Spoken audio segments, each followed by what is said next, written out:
सम्राट अशोक, शांति का राजा या इतिहास का गुम अध्याय। अशोक के गायब हो जाने का रहस्य।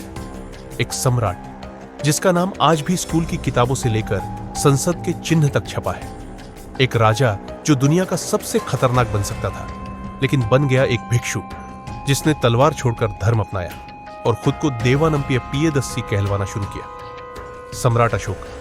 लेकिन क्या आपको पता है, जिस राजा के अभिलेख, शिलालेख हर कोने में मिले हैं, उसकी मृत्यु का कोई रिकॉर्ड ही नहीं है? क्या आपको नहीं लगता यह थोड़ा बहुत सुविधाजनक नहीं लगता? एक सम्राट का उदय जो बिना कोई निशान छोड़े गायब हो गया। अशोक का जन्म 304 ईसा पूर्व के आसपास हुआ। बिंदुसार का बेटा और मौर्य वंश का सबसे प्रभावशाली शासक। कलिंग युद्ध के बाद उनकी व्यक्तित्व पूरी तरह बदल गई। जहां रक्त से भरे मैदान में उन्होंने एक जागृति पाई, उसके बाद उन्होंने अपना जीवन अहिंसा और धम्म के प्रचार में समर्पित कर दिया। अभिलेख लिखवाए, विदेशी दूत भेजे और बौद्ध धर्म को अंतरराष्ट्रीय बना दिया। पर अब चौंकाने वाली बात सुनिए अशोक की मृत्यु के बारे में। हमें कुछ भी सही नहीं पता। न तारीख की पुष्टि है, न स्थान की, न ही कोई प्रामाणिक ऐतिहासिक विवरण। एक सम्राट जिसका प्रभाव अफगानिस्तान से लंका तक था, वह आखिर में कहां गायब हो गया? इतना शक्तिशाली सम्राट और उसकी मृत्यु इतनी चुपचाप क्यों? जब इतिहास किसी राजा के जन्म और जीवन को इतने विस्तार से बताता है, तो मृत्यु के रिकॉर्ड का ना होना यह केवल एक खाली जगह नहीं, बल्कि एक लाल झंडी है।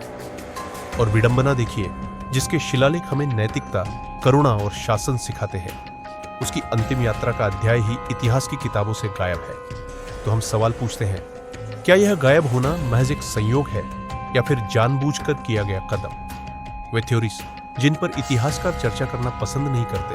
एक प्राकृतिक मृत्यु। कुछ इतिहासकार कह देते हैं बुढ़ापे में मृत्यु हो गई होगी, इसलिए उल्लेख नहीं। सच में एक राजा जो हर छोटी बड़ी बात रिकॉर्ड करवाता था, अपनी मृत्यु का भी कोई संकेत नहीं छोड़ता।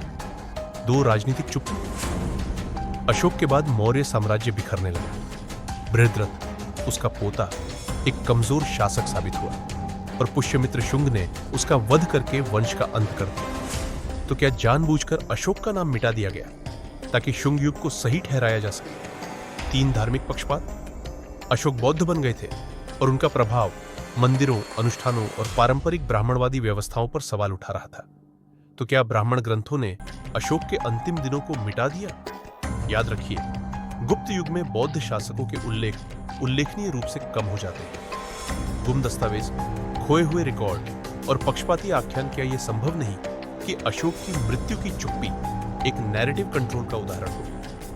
यूनानी दस्तावेज उनके शासन के बीच में ही समाप्त हो जाते हैं। बौद्ध ग्रंथ परस्पर विरोधी कहानियां बताते हैं और जैन व ब्राह्मण ग्रंथ तो उनका नाम लेना भी टालते हैं। इतनी चुनी हुई चुप्पी, क्या यह महज एक इत्तेफाक हो सकता है? चरित्र हनन या विरासत का मिटाया जाना? सोचिए, एक राजा जिसका धर्म और राजनीति में इतना अद्भुत संतुलन था, जिसका प्रभाव इतना गहरा था कि उसके बाद उत्तराधिकार व्यवस्था ही ढह गई, उसकी मृत्यु का कोई दस्तावेज तक नहीं है। क्या अशोक की मृत्यु एक राजनीतिक सफाई, पॉलिटिकल क्लेंजिंग का हिस्सा थी? क्या उनकी विचारधारा नए समय के शासकों के लिए खतरा बन गई थी? अशोक, वह सम्राट जिसे चुप करा दिया गया। इतिहास हमें वही दिखाता है जो शासक लिखवाते हैं। और जब कोई अध्याय वर्तमान व्यवस्था को परेशान करता है, तो उसे या तो महिमा मंडित किया जाता है या उसे छुपा दिया जाता है। अशोक के मामले में महिमा मंडन तो मिला, लेकिन समापन नहीं। सम्राट था, भिक्षु बना, पर अंतिम संस्कार तक का उल्लेख नहीं।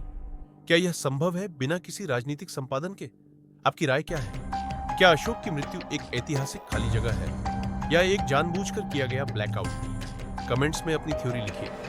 क्या आप मानते हैं कि एक सम्राट का अध्याय जानबूझकर बंद कर दिया गया? अगर आपको यह वीडियो आंखें खोलने वाला लगा हो, तो चैनल को सब्सक्राइब करें, वीडियो को लाइक करें और शेयर करें, क्योंकि इतिहास को सिर्फ याद नहीं, सवाल भी करना चाहिए। मिलते हैं अगले वीडियो में।